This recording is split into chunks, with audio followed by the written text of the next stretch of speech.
When you want to get off the grid, few places may be more ideal than the town on top of a mesa.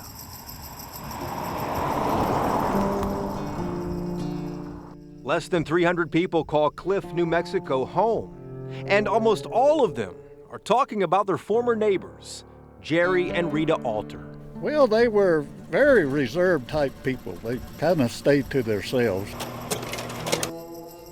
That's what fuels this mystery even more. Well, it was hard to believe at first. I had a hard time with that, but yeah, it's sure a mystery. Jerry died in 2012. Rita passed away in June 2017.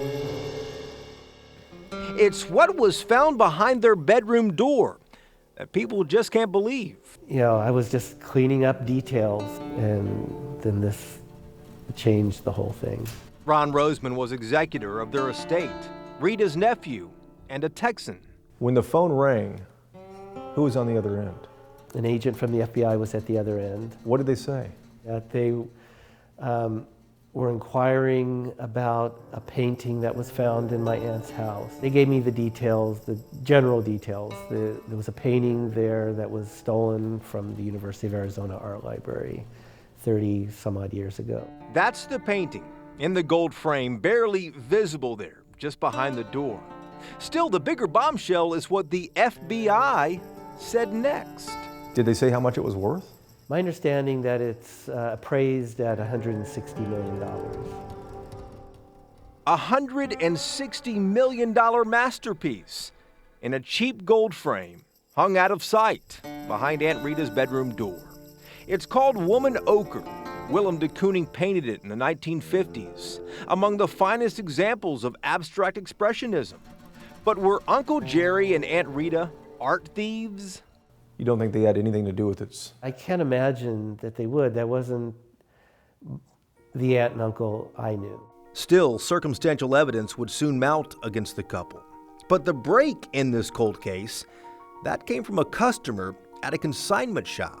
This is a furniture store, and I know it's consignment, and the last thing I ever expected to see was that. James Cutera recognized Woman Ochre at Manzanita Ridge Furniture and Antiques, just down the road in Silver City, New Mexico. Yeah, the painting was right there, and it looked pretty much exactly like ones that I'd seen in museums, like in San Francisco. And this was actually one of the paintings, one of the two paintings in the house that we liked. When Ron liquidated his aunt's estate, this place bought most of her furniture and art, never realizing what they inadvertently acquired. James actually knelt down in front of the painting and was trying to scratch at it.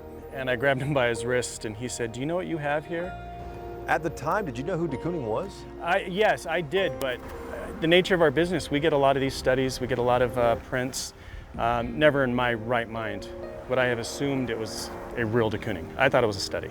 A study being a duplicate. Somebody just said, "I'm going to paint like de Kooning." And James wasn't the only customer to zero in on it. By the time the third person had come in and they were touching it and looking at it and wanting to see it closer, we were afraid that somebody would, bash it or flick paint off of it or something. So that's when we decided that we would pick it up and stick it somewhere safe. And the only door that we had in the store that locked was the bathroom door.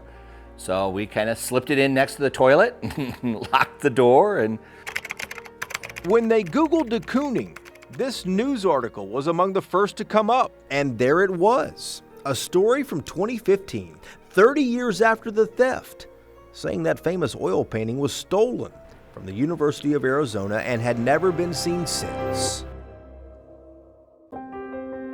Got my composure and I called them and I got a student receptionist.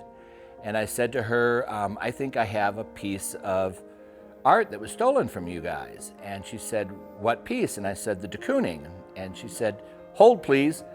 It sounds corny, but I had daydreams of getting that phone call, of somebody calling up or somebody mysteriously sending a package and the painting being inside of it. I don't think I honestly thought it would actually happen. I remember her saying, after she had asked me a couple of questions and I said something like, "What do you think?" And she said, I'm hopefully optimistic. I mean, obviously it was hard not to get excited, but at the same time, I wanted to be realistic. Yeah, I said, tell me more. And he said that he bought some items at an estate sale and he was going through them. And he did some research and he found an article from 2015 and he says it looks just like the painting I have. And then she asked for some specific pictures. A picture, she wanted to see some of the brush strokes and the textures. The thing he said that really stood out, that really made me stop, was he said there are lines across it, the paint is cracked as if it's been rolled up. And I said, okay, that's just a detail that nobody could just say that. You can see those horizontal lines there, the cracks in the painted canvas. In this image that David emailed Olivia Miller, the curator. It just all matched up perfectly. And then they gave me the dimensions and that was it. I mean, it was an inch off, which absolutely corresponded to it being cut out and then being reframed and rewrapped around stretcher bars. The theft happened the day after Thanksgiving in 1985. A security guard agreed to let a man and a woman come in the museum just before it opened. The woman distracted the guard right here at the base of the stairs. The man goes upstairs, uses a blade to cut out that painting, and they both take off in a hurry. At the time back in 1985, though, there were no cameras in here and no clues about what happened, except for a rust-colored two-door car speeding away outside. Searching through several hours of film, we found it. In Jerry and Rita's home movies, seen here for the first time, the couple's dark red two-door car.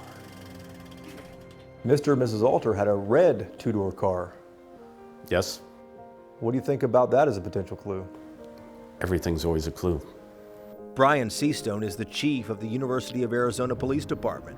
And in 1985, he was the young officer dispatched to the scene at the museum. If you look at art across the country, the world that's been stolen, there's a couple of reasons it's found. And that's either somebody dies and somebody comes across it, it gets sold, or somebody brings some information forward.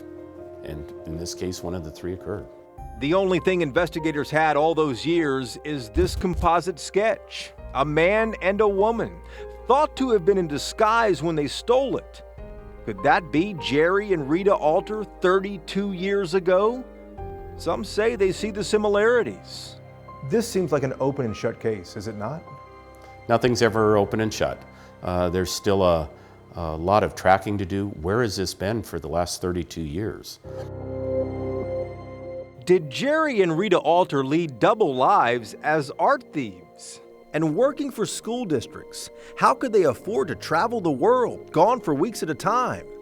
What we found digging into their past, and what we noticed in their bedroom where that painting was hung. New clues when Discovering the Kooning, a masterpiece mystery, returns.